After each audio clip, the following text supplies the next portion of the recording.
जी, तो यहाँ से पेशेंट हमारा आता है जो चल फिर सकता है, लेकिन उसको जो चोट लगी है या सर में दर्द है, जो भी मेडिकल उसको डॉक्टर को दिखाने की नीड है, वो मरीज़ चलता हुआ यहाँ पर आता है। उनको यहाँ से एवेल्युएट करते हैं और फिर डिसाइड करते हैं कि आगे पेशेंट कहाँ जाएगा। एक्सरे होने, सीटी स्कैन होना या उनके अल्ट्रासाउंड होने, तो वो सब हम करवा के और उनकी मेडिकेशन दे के या तो उन्हें घर भेज देते हैं, या अगर लगता है कि नहीं उनको दाखिले की ज़रूरत है तो फिर एडमिट करवा देते हैं। बहुत से पेशेंट हड्डी की चोट के साथ आते हैं कि उनका हाथ फ्रैक्चर हो गया या टांग या पैर कुछ भी, तो उनकी यहाँ पे जो है वो पट्टी करवा दी जाती है, जो प्लास्टर कहते हैं वो यहाँ लग जाता है। तो हम 600 के करीब एक दिन में मरीज़ लेते हैं और ये तादाद दिन ब दिन बढ़ती जा रही है।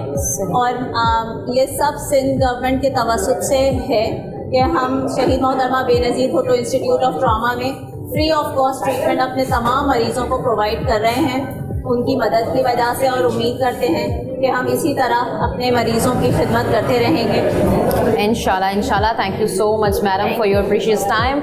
और आपने जो भी इंफॉर्मेशन दी है वो काफ़ी लोगों को जो है वो पता भी नहीं होता है, सो आपने बहुत ही जो है ना वो इम्पोर्टेंट इंफॉर्मेशन दी है, so thank you so much for your time. Thank you जी। नाज़रीन, जीअं त असां ही पूरी हॉस्पिटल विज़िट कई है, न सिर्फ़ु असां कई है पर असां सां गॾु अव्हां बि कई है। जिना जिना असां विया आहियूं ॾाढा अव्हां असां सां गॾु हलिया आहियो। तव्हां हिते जेके बि वार्ड्स आहिनि उहे सभु ॾिठा आहिनि ऐं तव्हां आई विटनेस मतिलबु जहिड़ो थिया पंहिंजी स्क्रीन ते तव्हां ॾिसी रहिया आहियो असांखे। ऐं ही जेके महिनतूं आहिनि ऐं कोशिशूं आहिनि, काविशूं आहिनि, इन्हनि खे तव्हां ऐं असां ई इन्हनि खे कामयाबु करे सघूं था। हिन हॉस्पिटल्स खे, जेके असांजी गवर्नमेंट जूं हॉस्पिटल्स आहिनि, उन्हनि खे पंहिंजो सम्झी करे हिते जेको बि असां करियूं था, अचूं था, ब्लेमिंग कयूं था। जी त मूं डॉक्टर साहब सां बि ॻाल्हायो, डॉक्टर साहब त इहो चयो त हू जेके फैमिली मेम्बर्स ईंदा आहिनि उहे इमोशनल थी वेंदा आहिनि ऐं ब्लेमिंग केस शुरू करे छॾींदा आहिनि। त तहमुल सां जेको आहे उहो कमु वठणु घुरिजे ऐं ही हॉस्पिटल्स पंहिंजूं आहिनि, हिननि जी सफ़ाई जेका आहे उहा असांजी बि ज़िम्मेदारी आहे। जेकॾहिं असां हिननि हॉस्पिटल्स में अचूं था त असां हिननि शयुनि जो ख़्यालु करियूं जेके असां सां गॾु अचनि था, त उहे जीअं काशे खाई करे रैपर असां उछलाए छॾींदा आहियूं, ईअं ई किथे केॾी महिल किथे पियल हूंदो आहे, केॾी महिल किथे पियल हूंदो आहे। असां उन्हनि सभिनी शयुनि खां जेको आहे उहो परहेज़ करियूं, गुरेज़ कयूं असां, छो जो ही हॉस्पिटल ऐं जीअं एंटर थी आहियां एतिरी साफ़ु नज़र अचे पई, जेका साफ़ु शइ हूंदी आहे उन ते दिलि नाहे चवंदी त उहा थोरी बि ख़राबु थिए। ऐं नाज़रीन, अव्हां हिते जी मशीनरी बि ॾिठी हूंदी, हिते तमामु बहितरीन क़िस्म जी मशीनरी यूज़ कई वञे थी। जेकॾहिं असां उहा ॻाल्हि करियूं प्राइवेट हॉस्पिटल्स में, उहा ई मशीनरी उहा यूज़ कई वञे थी। ऐं उनखां अलावा उते जेके टेस्ट थियनि था या जेको इलाजु थिए थो, ट्रीटमेंट थिए थो, उहा हाई लेवल जो थिए थो। एतिरा पैसा असां अफोर्ड ई नथा करे सघूं हिन महांगाई जे ज़माने में। ऐं उहा ई साॻूनी शइ असांखे जेको आहे उहा हिते मिले पई, हिते मुहैया थिए पई।